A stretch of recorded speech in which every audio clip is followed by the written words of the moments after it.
All right, how's everybody doing? This is the Comic Samurai. I want to welcome you to my next video. And tonight, we're going to be continuing down the road to Comic Bowl 2. I started off with 90 of my favorite comic books and whittled those down to 50. And tonight, we're going to cut those numbers down to 12. And those 12 are going to battle it out for the coveted Steranko Trophy. And it'll join the ranks of Classic X-Men, which won Comic Bowl 1. So without further ado, go ahead and drink them if you got them. Let's jump right in. Let's take a look at the first two comic books that are going to battle it out. First up, we got Daredevil, number 146, a beautiful Gil Kane cover. And it's going to go up against the Flash, number 323.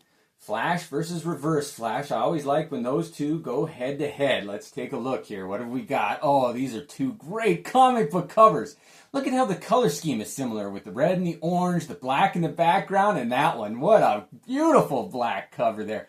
Oh, I don't think that one gets nearly enough attention. Which one of these is going to pull it out? It's single elimination. So if you lose, you're out of it. A lot of it has to do with luck of the draw, and these are in totally random order. I love it. Look at these two. It's Daredevil versus Bullseye, these arch nemesis, and Flash and Reverse Flash. It doesn't get any more better than that as far as two opposite ends of the spectrum. Oh, which one of these do I like more? Look at the story this one tells with all those images of Bullseye from the camera angles and this gun coming out. There is something about that simple heads-up battle there, though, with the black background. Which one of these do I like better? Oh, just because I think Fantastic Four 112 with Hulk and Thing was a very similar cover to this one, but they did it a little better. This Daredevil is taking a win, sending Flash to the losers bracket. All right. Now, the only stipulation that I had for these comic books is that they couldn't participate in last year's Comic Bowl. So if you're looking for your favorites, they might be there. Next up, we got Thor Vikings number 1, a beautiful Glenn Fabry cover, up against this Iron Man number 152 with that stealth armor there. What I liked about the stealth armor is that it didn't stay in the Iron Man comic very long. It was only a couple of pages and then he disbanded it. They didn't overdo that stealth armor, but they featured it on the cover there. It's beautiful. I love it. But look at how Thor's hammer, Mjolnir, that's how I always said it. How do you guys say his hammer's name? Anyway, Mjolnir there has got weight to it. You can feel it resting on his shoulder there. I love it. I love how his costume was drawn. It's finally a realistic take on Thor. The first time I'd seen it in comic books. Look at that. Visage of him, painted cover versus a classic one with the photograph in the background there. Which one of these is going to go on? Oh, you know what? I said it earlier, and this is just a cool cover. It's just got that factor. It's cool. Iron Man takes the win on that one, sending Thor home. Oh, I hate to do that. This is so hard saying goodbye to some of these. Next up, we got Shotgun Mary number 1, that beautiful blue cover there. It's really grown on me lately. It's going up against New Warriors number 44. Let's see how these two face off. Oh, they're both blue covers. One of my favorites. I love that. This is one of my favorite shades of blue here, but this one, that deep blue, is my favorite there. Oh, I love how whatever model they chose there, her teeth, her lips, the coloring on this one. I don't know if they digitally manipulated this photograph or what, but it is beautiful. I love how she subtly has pointed ears, too. She's not a vampire, though. I think she's an aqua creature, like a mermaid or something. Anyway, this Shotgun Mary there, looking over her shoulder. It's a tail light cover there. Oh, the two guns, the gloves, everything on that one. I love okay. Which one of these is, what's the criteria? How do you choose these? Which one would you guys choose? Let me know in the comments. I am so curious. Oh, they're so different. I love the glasses hanging on her shotgun there, resting on her shoulder. You know what? There's just more to look at here. The shotgun, they look like an accessory there. I'm going with the Shotgun Mary to take the win. Next up, we got Nick Fury, Agent of S.H.I.E.L.D., a Steranko beauty. And it's going to face off against Amazing Heroes number 69. A beautiful Frank Miller image there. I had never seen this one before. Oh, look at how the blacks there are applied. I love it. Look at how Steranko used all those pop images. It's like he created kind of his own genre within the comic book cover community. Oh, I love it there. So is it Frank Miller or Steranko? Who am I going to go with? Look at how the blue on this one is like a sun shade. And the blue on Batman's cape there, it looks like it's illuminated. Oh, I love that. The panels on the floor there. This brickwork here, how he used the shadow. But this one's just as creative with the things that the characters are standing on. There's messages written on them, symbols. Which do you choose? Oh, this is so hard for me. They're so close. I hate to do it. But Nick Fury, Agent of S.H.I.E.L.D., is taking the win, sending Frank Miller packing. All right. Next up, we got Spawn #1, a Todd McFarlane iconic image there. Oh, he's the master. Going up against Swamp Thing #9, Bernie Wrightson. We got legends, the powerhouses of the comic book community here tonight. Swamp Thing, look at the colors on this one. But this one, too, it was a new technology. They really did apply the ink and the colors in a different way than they had done before. Todd McFarlane spearheaded that effort there. Oh, how do you choose between those two? They're very similar images there with the figure kind of focusing its attention to the upper corner there. Oh, I love the green and the trade dress. It fits the Swamp Thing there. This fluorescent in the Spawn image matches it too. I love his signature there. Everything about it, the water dripping off of it. How do you choose between those two? If I had to choose one, I would go with the Swamp Thing. It just makes more of a compelling image, and I want to read that one. Bernie Wrightson takes the win over the Todd father. All right, next up we got the Incredible Hulk #345, another Todd McFarlane image. Going up against Batman, The Dark Knight Returns #2. Oh, this is such a great face-off here. I just recently had this cover go to my good side because as a kid, I hated it. I remember seeing these in the supermarket. It was an Osco drug.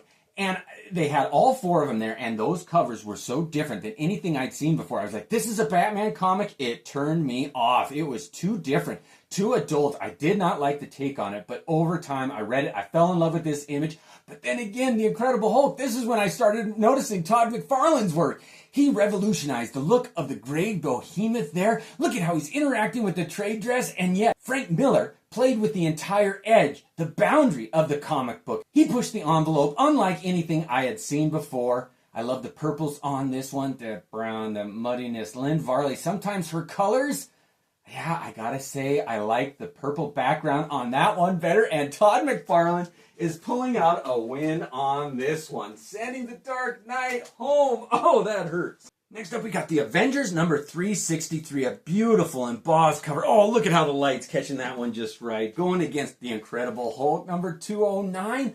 I love it when any superhero goes up against the Absorbing Man, but when the Hulk does it, it is that much better. Look at how the Absorbing Man has his ball and chain wrapped around the Hulk's neck there. He's glowing with power, but yet you've got the ebony sword of the Black Knight scratching the surface of Captain America's vibranium shield mixed with adamantium in the comic books. Oh, I love this image here. It really did translate to being embossed so well. The silver foil, the blue ink there, I love it. Any demerits on this one? There's none that I can see. The background there, everything electrified. These 2 giant behemoths.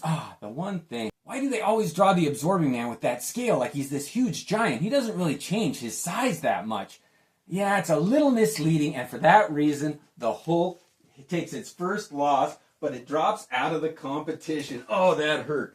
All right, next up we got the Spectacular Spider-Man #101, that beautiful John Byrne image, and it's going to go up against Thor #38, a Barry Windsor Smith. Beautiful image. I had never seen this one until recently, and when I saw it, oh, I bought it just for that cover, but it's actually a pretty good read, too.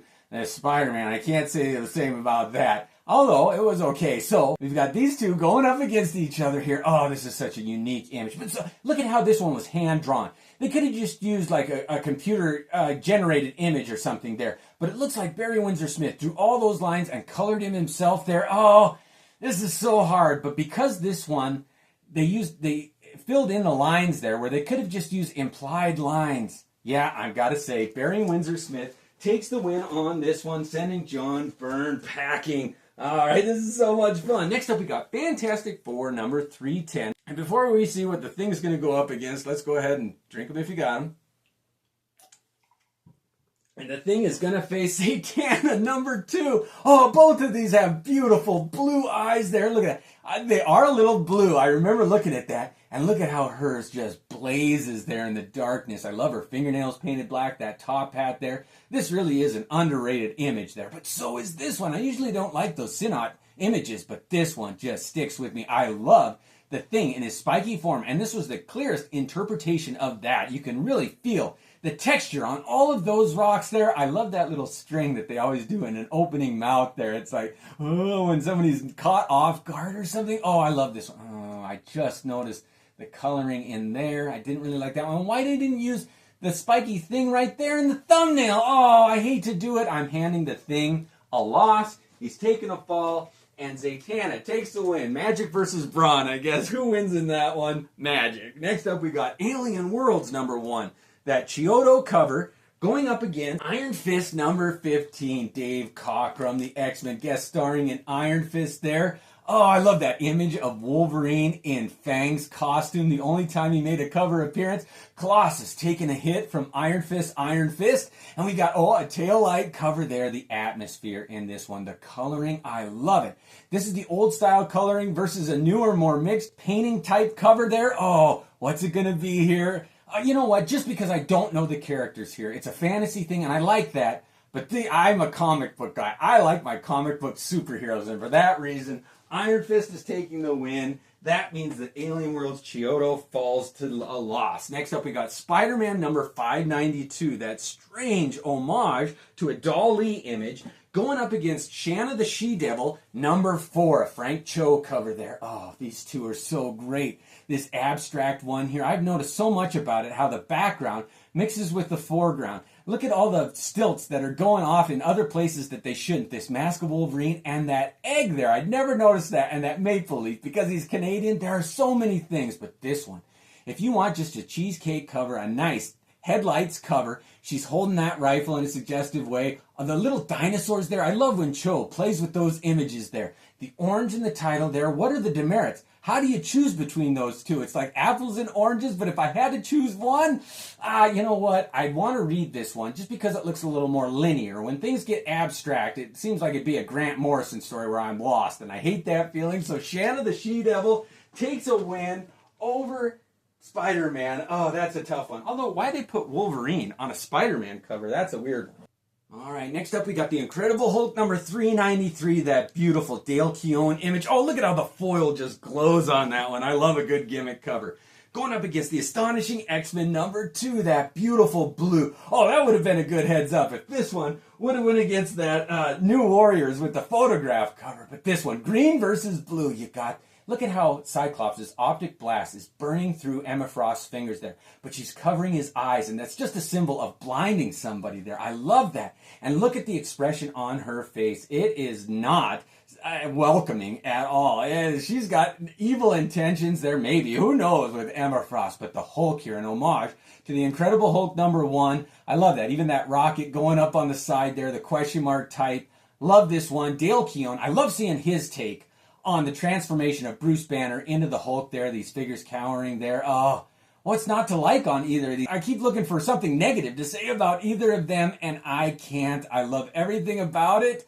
There's just so much more going on this one. There's body language, there's subtlety, there's coloring, there's hints. This is a subtle image. This one's in your face, and in this case, when they mix it with that dreamlike blue, it is unbeatable in my mind, and that Astonishing X-Men takes the win. All right, next up we got Marvel Comics Presents #101, a beautiful Sam Keith image, facing off against Peter Parker's Spectacular Spider-Man #120, that Marvel 25th anniversary special there, with that special edge there, and we've got a halvesy cover. I love that. I gotta do it. Where you cover up half the image, so you get to see what Peter looks like in his black costume there, and you get to compare that to him without his costume there. It's like two covers in one there. Oh, those are so much fun for me. But you get a Sam Keith image with this, and I think this was a flip book, where there's a cover on the back, which are terrible. I always choose to display the Sam Keith images.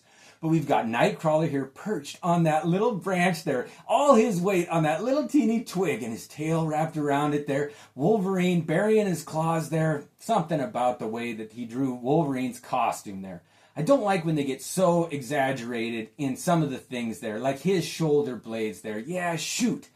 I love Sam Keith and his style, but on this one, that Spider-Man image takes the win. All right, this is so much fun. Comic Bowl 2, you know, in the sequel, things have got to be better. The stakes have got to be higher. And this is turning out to be a great night for some heads-up battle.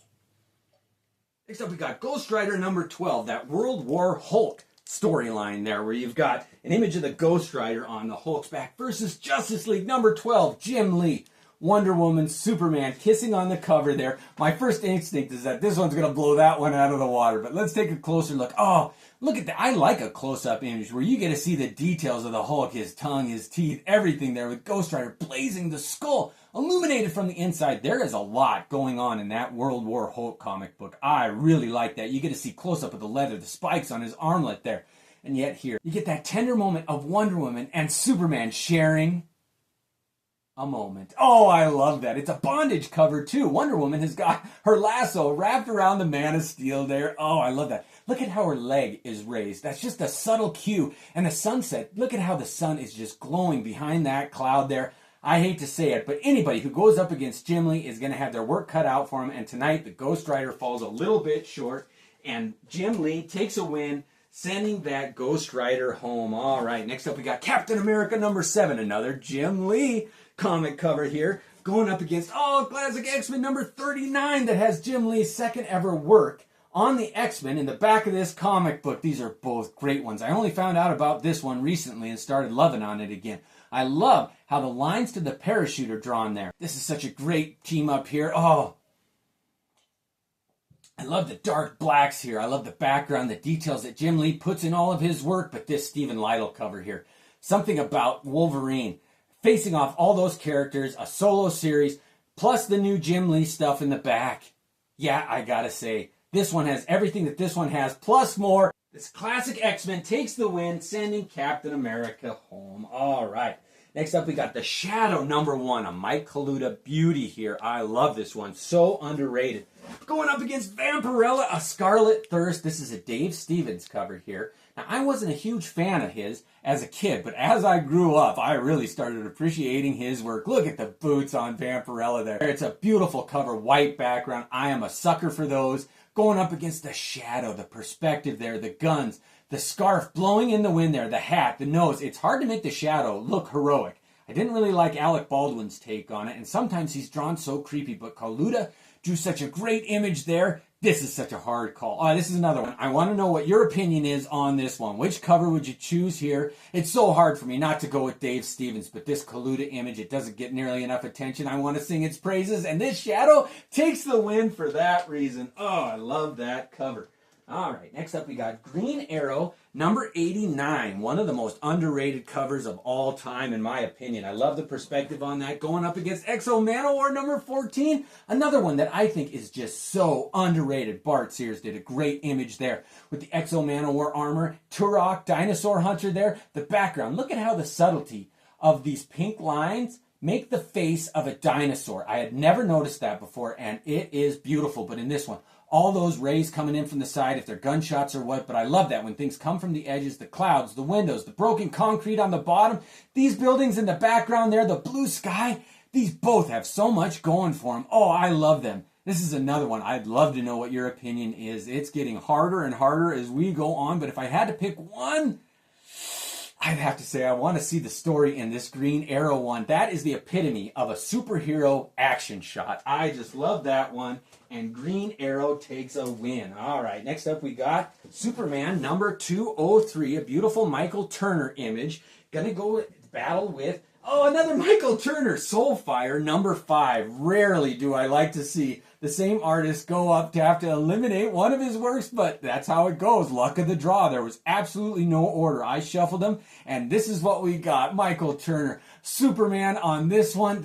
Look at her standing under the waterfall with her wings translucent. I always liked how the tires on the motorcycle are like illuminated, kind of Tron-like there. I love the hair on this female here, the purple. This image of Superman, why'd they double it up though? This is like a different version of Superman, like when he was on Krypton. And this up front, I do love it. That's my favorite coloring on Superman's costume. Everybody should take notes on this is how Superman's costume should be drawn. Is it good enough to beat that image of Soulfire there? Oh, I don't know. This is another tough one. It gets harder and harder. I'm a comic book guy at heart. I always will be. I know that these are a type of superhero type comic book, but I always gravitate towards the hero, and that is Superman. Oh, what a beautiful cover. Next up, we got these She-Hulk #50, John Byrne, another gimmick cover here. It's hard for me not to root for those. But the Strange Tales #178, the reintroduction of Warlock. Oh, I love that. Look at this cover that Jim Starlin did, how it's symmetric there. It's operatic in the background there. The space opera, those faces, the figures, the planets, everything I love. You can see the surface, the shadow of him. And look at this She-Hulk cover here. It's simplicity at its finest there. I love how that foil takes the light. And the fact that they did silver embossment on that 50 emblem there. And the trade dress there. Look at how She-Hulk stands out. They covered her eyes. It's perfect placement. John Byrne knows what he's doing. This little thumbnail there. It kind of clashes with it. This one works. There's harmony here. Everything works together on this one. And just because of that little thumbnail, I hate to do it, but I'm sending the She-Hulk home. And Strange Tales takes the win. Jim Starlin does it. Next up, we got Identity Crisis number 3, a Michael Turner cover here, going up against John Byrne's Fantastic Four number 282, an Infinity cover. Oh, this is going to be terribly difficult. I love the Fantastic Four with the She-Hulk on their team. Look at all of the Justice League there fallen, with Deathstroke holding a sword there, and I love how the coloring was subtly done so that your attention is brought to the background, which is rare. Usually, you focus on things in the foreground, but this one draws your eyes to all of these fallen heroes here and the blood dripping from Deathstroke's sword. This is a brilliant cover. Michael Turner was a genius, and he is so missed. And John Byrne at his finest, his peak. I love this image. I wish they would use that more. This is another terribly difficult one. I'm going to send one of these home. Oh, and I hate to do it, but it's John Byrne's Fantastic Four that takes a loss tonight, which means Michael Turner gets another win and another feather in his cap. All right, next up we got Detective Comics number 571.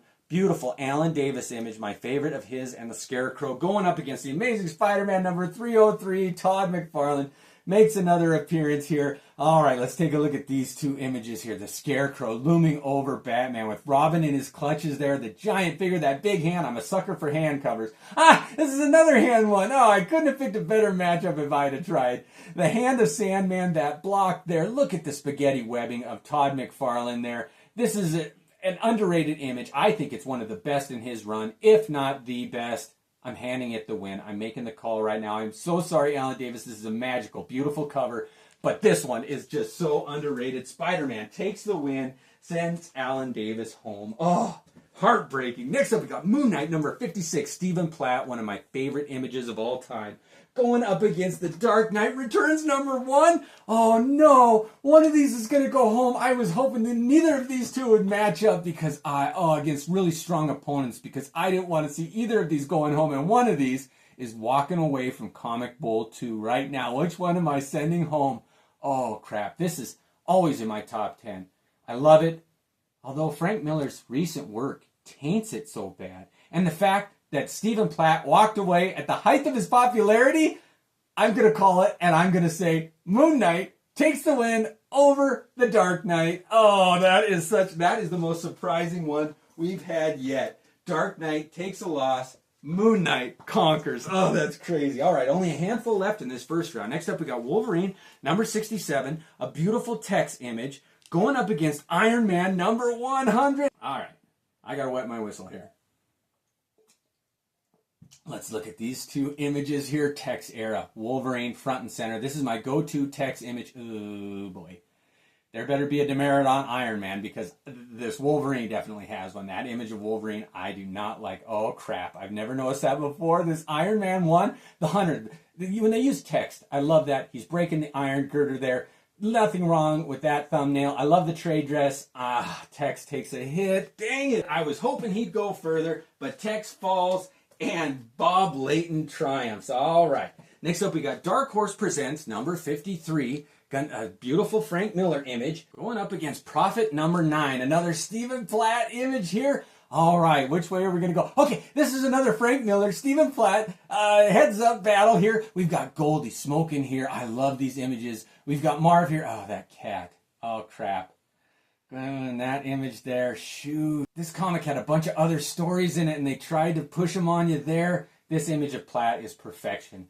The white background, the circle around the main figure, the juxtaposition with the female form, the wings, the guns, the shadows, the way he draws feet.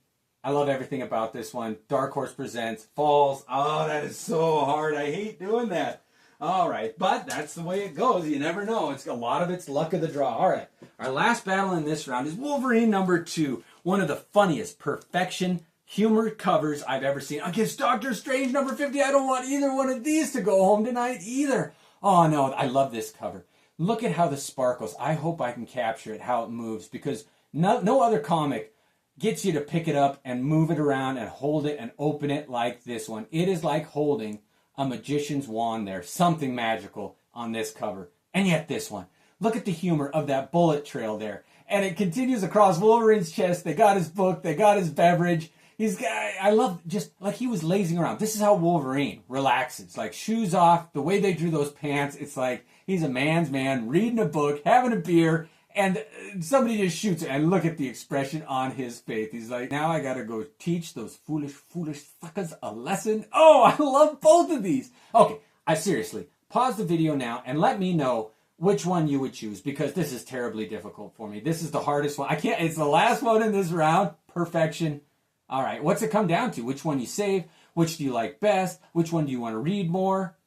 I hate to say it, but humor goes so far with me. It's so rare that a humorous cover hits and lands and is funny.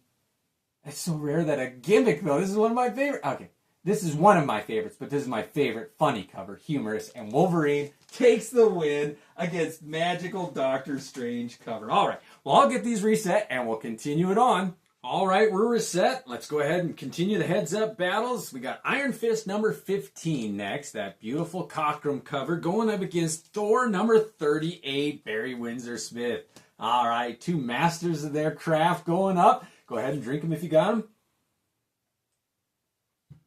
All right, we got Cockrum, Barry Windsor Smith, Thor. Look at the colors on this one, that vibrancy. And look at how your focus is brought right to Thor's hammer there. You've got all the X-Men falling to Iron Fist there. I love how you get to see that impact spot right there with that explosion. Oh, I love that one, the colors. This is an old school comic book, done the way I like it, perspective. Look at how big Nightcrawler is because he's closer to the camera there.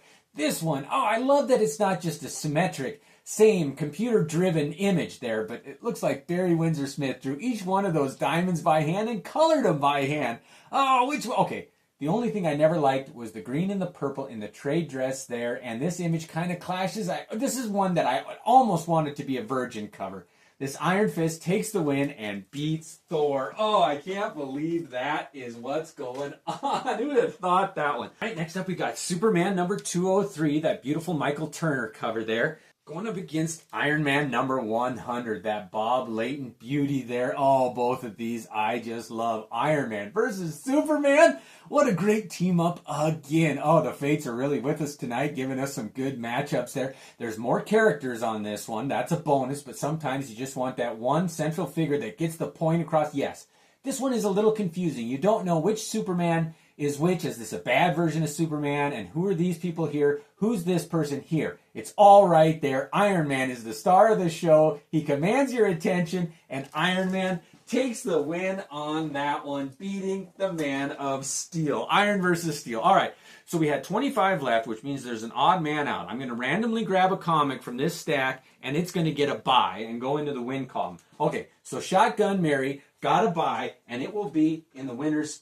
circle. Next up, we got the Avengers number 363, that beautiful embossed cover there, going up against Spectacular Spider-Man number 120, that Marvel 25th anniversary one there, the Havesy. Oh, we got two gimmick covers here. We got an embossment and a Havesy cover. I consider that a gimmick. These are both so beautiful. I love this one that you interact with it and cover up half of it so you can see both of the images there. I love that this is Spider-Man's black costume on that half, and it's the black costume in this image here, and in the thumbnail there is so much going on with this one. Look at the background colors, the yellow and the orange with the blue webbing there. This one, though, it is a sculpture. It is a thing of beauty. You have to pick it up and get the light to just hit it right and interact with it, and you get to see every chink of chainmail on Captain America's armor there. Oh, this one deserves so much more accolades than what it gets. I absolutely love this cover. Is it good enough to beat the Spectacular Spider-Man? I don't know. Which one would you guys choose? This is so hard. Okay, let me think about it. No, I'm a traditionalist, and this one takes the win because it is simple type. I love a good sculpture, but if you don't have the light right, you can't really see the image there are times that this one suffers. So Spider-Man takes the win, sending the Avengers home. Oh, that's tough. Next up, we got Iron Man number 152, the coolest comic book in my collection, going up against Strange Tales number 178. Okay, we got these two figures, masculinity here, Warlock. Right there, spread eagle, we got Iron Man, Tony Stark wearing that stealth armor that he didn't overdo. Okay, you know what? I don't usually like that banner, but for some reason that mint green works. You know, I'm not totally against all colors, but I mean, this one, it's hard to make it work, but it does there. That photograph faded in the background. They did it just right.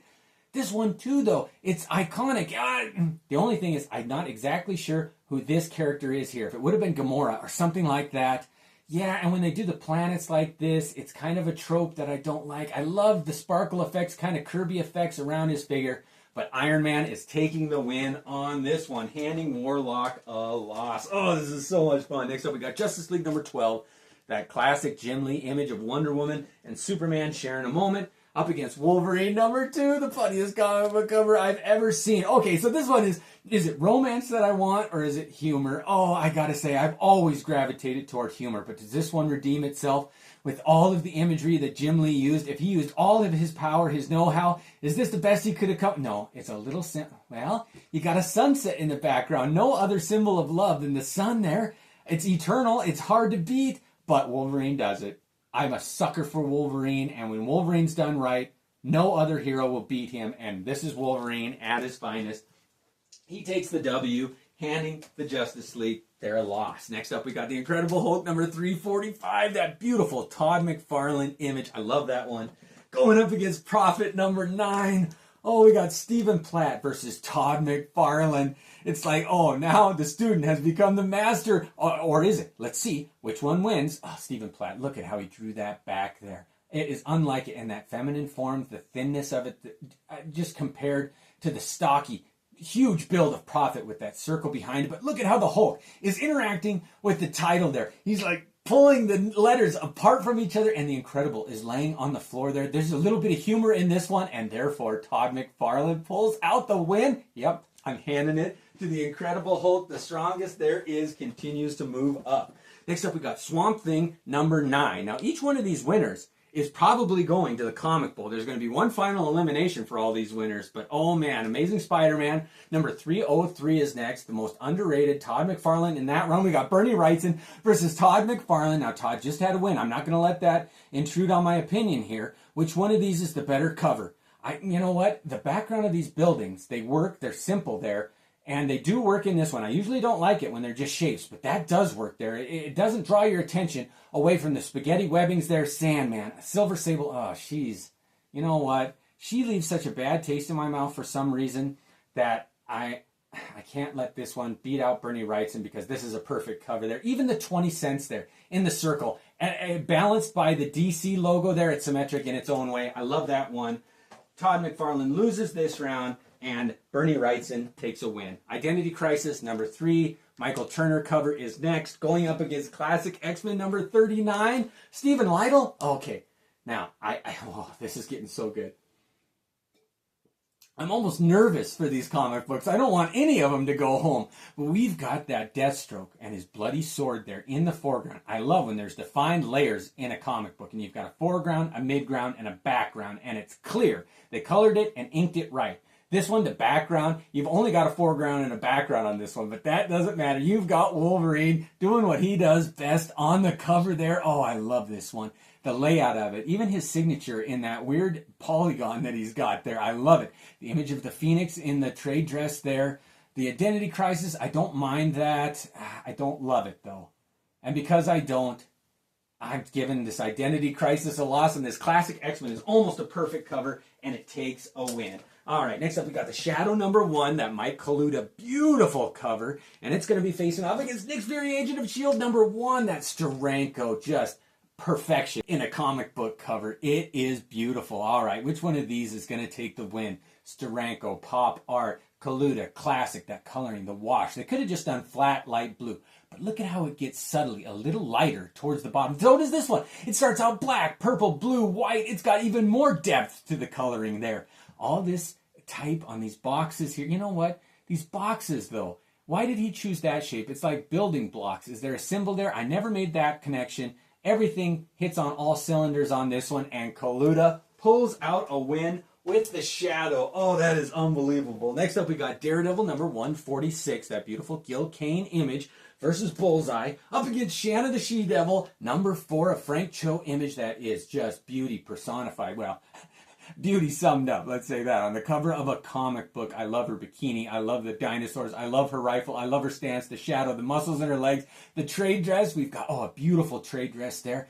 Daredevil holding his arm, he's battered, he's bruised, blood running down it, dripping from his hand. The gun of Bullseye. This is a clever comic book. You've got all these cameras, they're in a TV station, and you see on the monitors all the cameras' angles, and they're all pointed at Bullseye. You get different angles. This is a brilliant cover, and I'm giving it the win. Oh, that is such a difficult call to make. Next up, we got Green Arrow number 89. Now, I would say that this one is the biggest underdog of the whole series. I cannot believe it's made that far. Oh, it's going to have its work cut out for it. Moon Knight number 56. All right, now this, it seems lopsided. Let's see if it's such a blowout as I thought it was going to be. They're very similar poses. I wonder which one came out first. Oh, man, I love the perspective on both of these, but look at how Platt got created. And it's like, I don't even know if that's 1 point perspective or what, but you've got these buildings circling him like you're on the ground looking straight up at the moon there, the cape, the coloring, the inking. Stephen Platt, superstar. This guy's good, but man, you can't hold a candle next to Moon Knight. Oh, that's a rough one. This guy had a tough road to hoe, and luck of the draw plays a big part of it. All right, the last battle in this round is Zatanna number 2, that beautiful cover that highlights her eye. Oh, going up against the astonishing X-Men number 2. No way, I don't believe it. That was totally random. Look at this one, the 2 eye covers going up. You couldn't ask for a better lineup than this. Okay, you've got Emma Frost covering Scott Summers' eyes there. His optic blast glowing through her fingers. Does that mean he sees through her blinding ability, like she's trying to blind him, but he knows, and he's kind of putting on like he knows, and she knows that he knows? Oh, there's so many levels here. This is a psychological experiment on the cover of this comic book. I absolutely love it. Oh, look at this one, though. The goth black fingernails. That little detail, that her fingernails are painted black, and that fishnet glove that she's wearing with the black lipstick, the black eyeliner, the top hat. Zatanna. Oh, you know what? I dislike Emma Frost so much, but you're supposed to. But that little bit of twang of I don't like her, I don't trust her, therefore Zatanna takes the win and may very well go to the second ever Comic Bowl. All right, we've got 13 here. I'm going to line them up, and we've got to eliminate one more. Here we go. All right, because of the bye, we have 13 comic books left. So we have to choose one of these to be eliminated. Only 12 can go to the Comic Bowl, so let's take a look at them. And I'm going to look for demerits, I've decided, and the one comic with the most demerits that has the least chance of winning the Comic Bowl is going to go home, and the rest are going to go to the Comic Bowl. So let's look at these one. We got Classic X-Men, Spectacular Spider-Man, Bloody Mary, Iron Fist, Iron Man. Oh, these 2 Iron Mans, Wolverine, Zatanna, Shadow, Daredevil, Moon Knight, Swamp Thing, Hulk. Do any of them jump out with me of something negative? Something about this one, not being able to see her whole face, just the eye, although that's okay. I like this one, just seeing one eye. The Shadow's a little bit of an older style, but I love Kaluta. He's the best. We got Wolverine there. A little bit of simplicity. Oh, you know what? These villains with the pink faces. I never liked the Hellfire Goons. This one right now, unless I can see something, a bigger demerit on any of the other ones, it's going to be eliminated. No, that's all beautiful. That's great. It's great. No. All right, so this Classic X-Men number 39 made its last appearance here in the Comic Bowl. These 12 are your finalists, and they are going to be in the big show. So join me in my next video where one of these comic books will be crowned the new champion and be awarded the Steranko Trophy. I'll see you then. Thanks for joining me, and have a great night.